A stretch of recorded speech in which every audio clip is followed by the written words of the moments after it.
আলোয় আলোয়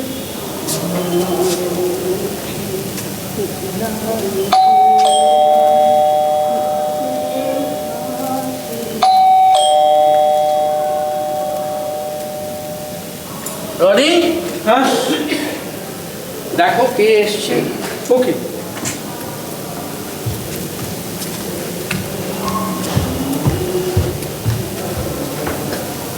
আসুন দাদু।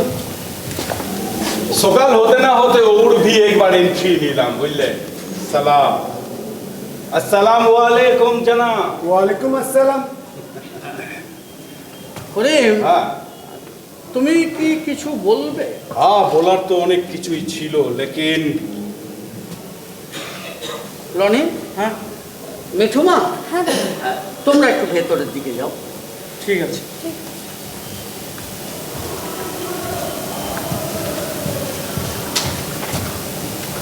তুমি কি বাগানের ওই অংশটার কথা আর একবার বলতে এলে? তাহলে আমি তোমাকে আর একবার বলছি যে ওই জমিটা কিন্তু আমি বেচবো না। আপনার বাড়িতে এখন মেহমান, উনি সোচবেন কি আমি আপনার উপর জুলুম করছি। ওনার কথাটা না হয় আমি ওনার মুখ থেকেই শুনে নেব। তুমি এখন এসো। আমি তো যাবার জন্য আসিনি, আজকে একটা হেস্ত নেস্ত করতে এসেছি। তুমি একই বলছো করিম ভাই? আবে থাম সালা ভাড়ুয়া। করিম ভাই, করিম ভাই, করিম ভাই কি করবে তুমি? হ্যাঁ কি করবে? তোমার বাবা পর্যন্ত এটা মেনে নিয়েছিলেন করিম। उसके बाद बहुत साल गुजर गया, আমরা বাঙালি নাই তো কি আছে। लेकिन Calcutta is also my birth place. জন্মভূমিতে তো একটা হিস্সা হয় নাকি? তুমি যদি এইভাবে ভাবো তো বেশ ভালো কথা। কোথায় ভালো কথা? হ্যাঁ রাজারহাট হলো, চলে কলকাতা, নিউ কলকাতা, लेकिन আমাদের জন্য কি হলো? তোমরা অ্যাপ্লাই করলেই ফ্ল্যাট পাবে, জমিও পেতে পারো। কিন্তু তুমি বোধহয় বোঝাতে চাইছো তোমাদের জন্য একটা এলাকাকে নির্দিষ্ট করে দিতে হবে। হ্যাঁ বলছি, ভুল কি বলছি? এই কলকাতার মধ্যে রাজা বাজার নাই, মেটিয়া বুরুজ নাই, এই পার্ক সার্কাস নাই।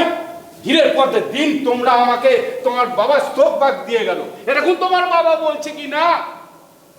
বাবা একটা কোথা থেকে মেয়েকে ধরে আনলো, গোলায় ঝুলিয়ে দিল, তুমি তাকে গোলার মালার মতো পড়ে নিলে। বুড়বা, তুমি কিন্তু পার্সোনাল অ্যাটাক করছো করিম ভাই। আরে এটা যখন করতে হবে তখন প্রতিপক্ষকে হিলিয়ে দিতে হবে, তখন বিরোধী বেল্ট মেরে দিব। এই খেলার কোনো নিয়ম নাই। আচ্ছা, প্রতিবেশী কি প্রতিবেশীর কাছ থেকে এর থেকে একটু ভালো ব্যবহার আশা করতে পারে না? আপনারই কইতেছি। প্রতিবেশী? আরে এরা আমাদের কোনোদিন প্রতিবেশী ট্রিট করেছে? মুসলিম পাড়ায় একটা হিন্দু এসে মুসলিম প্রপার্টি এক্সচেঞ্জ করে নিল। দীর্ঘ এতদিন বাদে এ সমস্ত কথা কেন? কেন এ সমস্ত কথা উঠছে? আরে উঠছে উঠছে, উঠবে।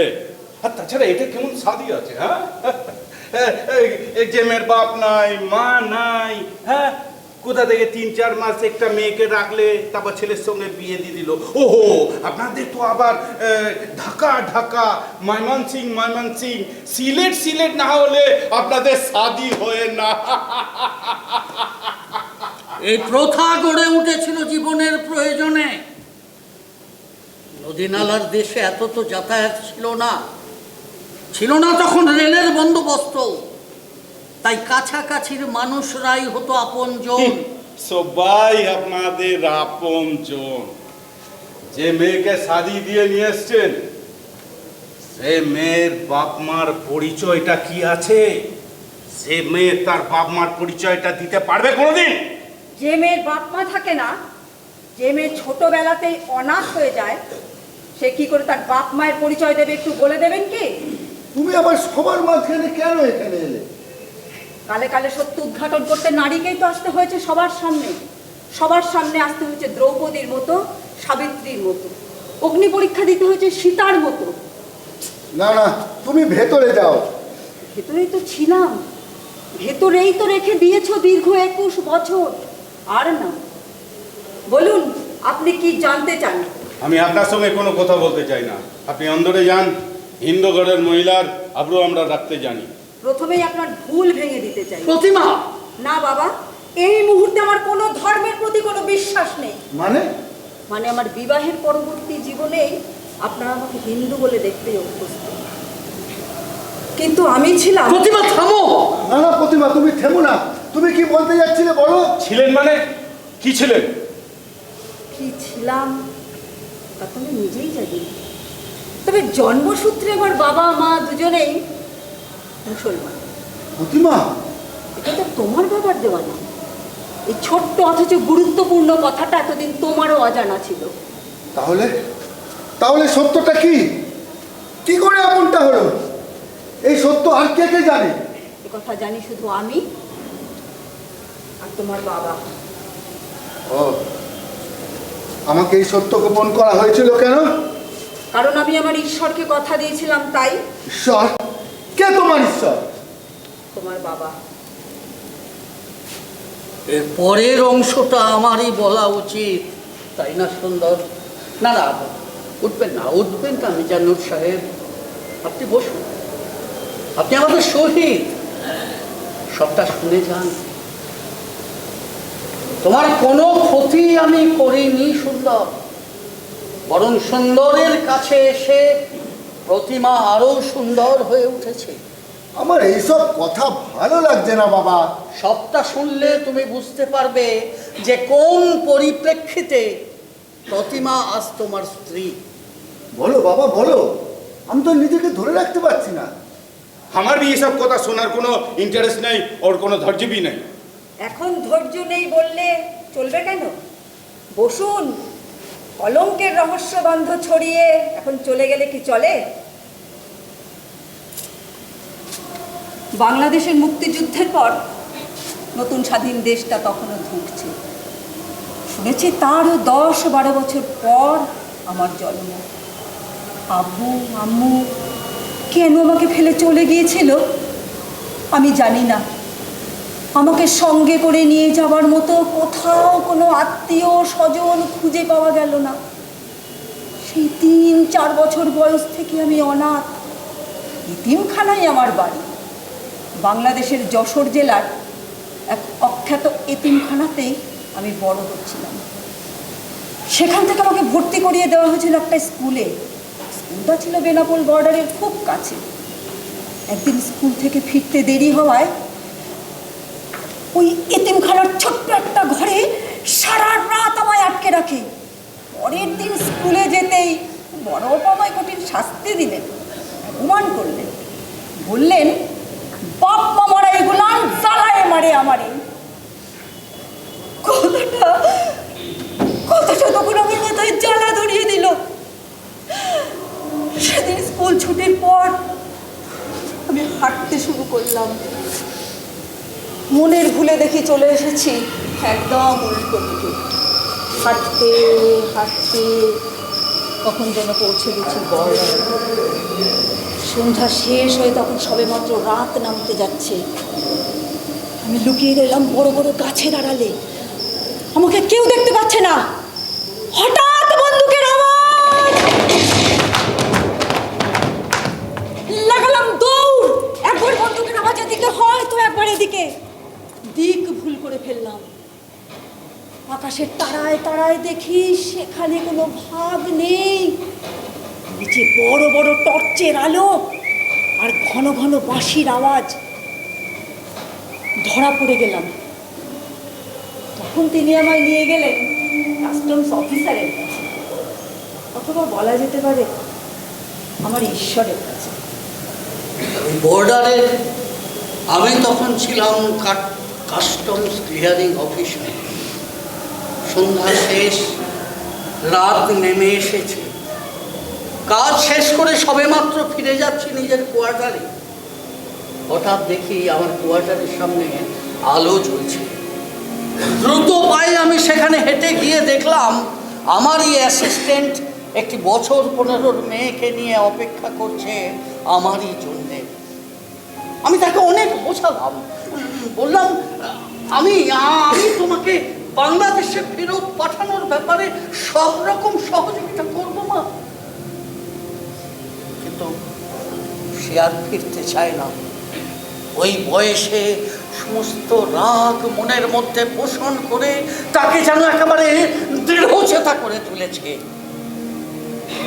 সামান্য ভয়, সংকোচ, অথচ চোয়াল শক্ত করে তার ওই সার্চ লাইটের আলো ফেলার মতো চোখ দুটো দিয়ে আমাকে যেন দেখে নিচ্ছে। কেমন যেন মেয়েটার প্রতি মায়া পড়ে গেল। আমার অ্যাসিস্ট্যান্ট বলল, কি হবে স্যার? আমি বললাম, ব্যাপারটা যদি তুমি আর আমি কেবল জানি, তাহলে ওকে নিয়ে আমি কলকাতা যাব। বাংলাদেশ হাই কমিশনের মাধ্যমে ওকে আমি বাংলাদেশে ফেরত পাঠানোর সব রকম ব্যবস্থা করব। কিন্তু এখন ওকে কিছুতেই বাংলাদেশে ফেরত পাঠানো যাবে না। সেদিনটা ছিল শনিবার। পরদিন খুব ভোরে ওকে নিয়ে চলে এলাম আমাদের বাড়িতে। তারপর তখন তুমি সবে মাত্র 1 বছরের ট্রেনিংয়ে অস্ট্রেলিয়া গেছো। মাল্টিন্যাশনাল কোম্পানি ফিরে এসে তুমি বড় অফিসার হবে। তোমাকে আমি কিছুই জানাতে পারলাম না। মনের মধ্যে তখন কে যেন একবার বলছে, যাও হাই কমিশনের কাছে যাও। আরেকদিকে মেয়েটার মায়া ভরা মন আমাকে যেন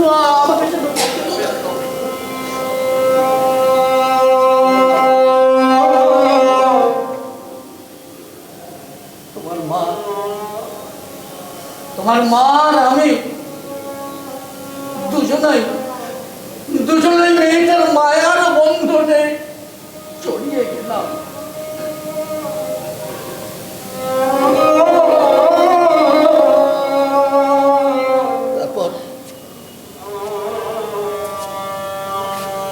তারপর যেদিন ও বলল, বাবা আমি আবার পড়বো, বাবা আবার পড়বো, সেদিন আর আমি নিজেকে কিছুতেই ধরে রাখতে পারলাম না। তুমি একবারও সমাজের কথা ভাবলে না বাবা? না, ভাবিনি।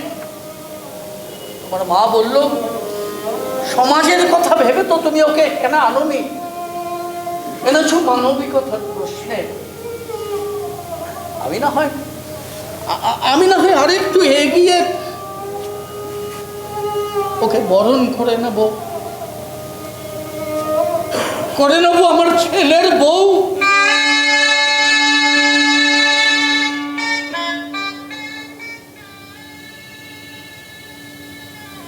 সেদিন থেকে ওকে তোমার উপযুক্ত করে গড়ে তোলার আমি চেষ্টা করলাম। মাধ্যমিকের মাত্র 7-8 মাস বাকি ছিল।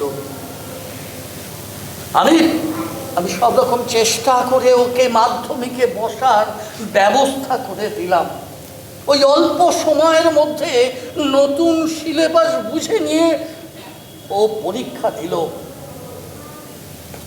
You know, she passed in high first division. তারপর 1.5 বছর বাদে তুমি অস্ট্রেলিয়া থেকে ফিরলে।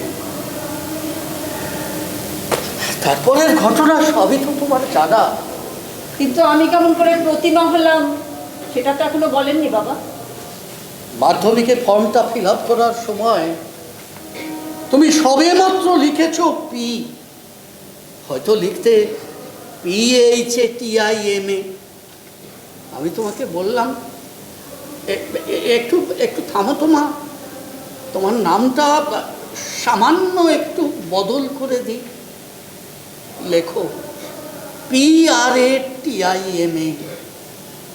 সেই থেকে ফাতেমা হয়ে গেলাম প্রতিমা। কি এবার কিছু বলবেন না করিম ভাই?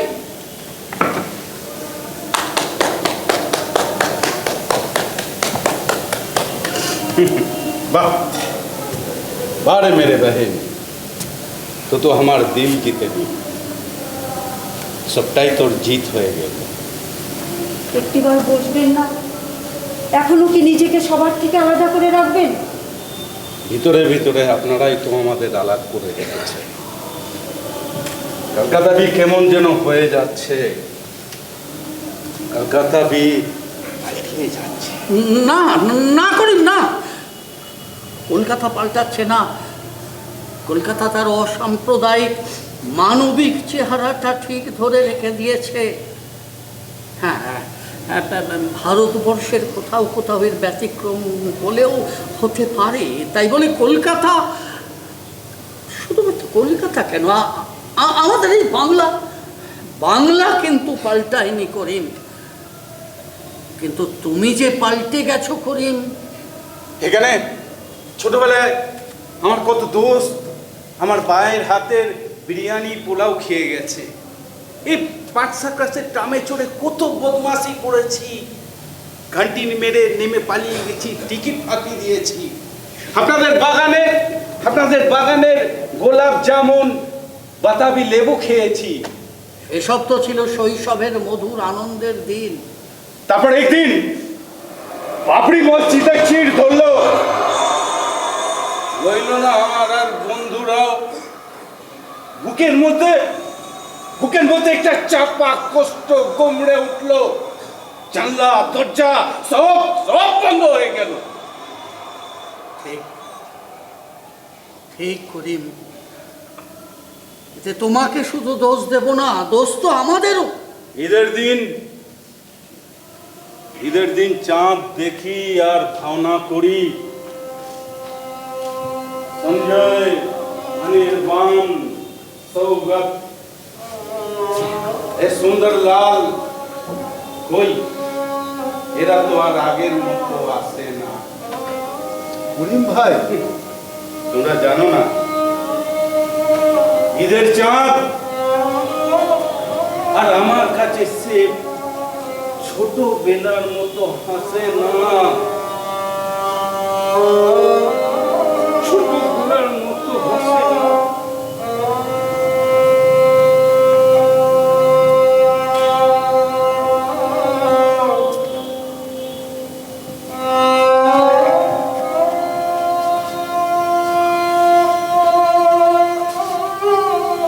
কি থাইকা যেন কি হইয়া গেল। সুন্দর, তুমি প্রতিমাকে নিয়ে ঘরে যাও। হ্যাঁ,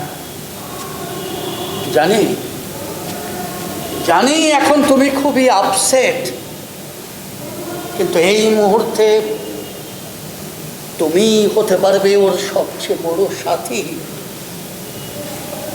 যাও মা, ঘরে যাও।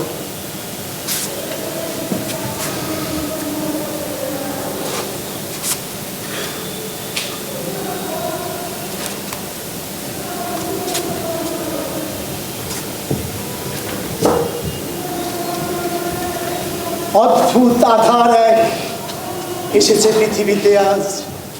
যারা অন্ধ সবচেয়ে বেশি আজ চোখে দেখে তারা, যাদের হৃদয়ে কোনো প্রেম নেই, প্রীতি নেই, করুণার আলোড়ন নেই। পৃথিবী অচল আজ তাদের সুপরামর্শ চাই। জানুর ভাই,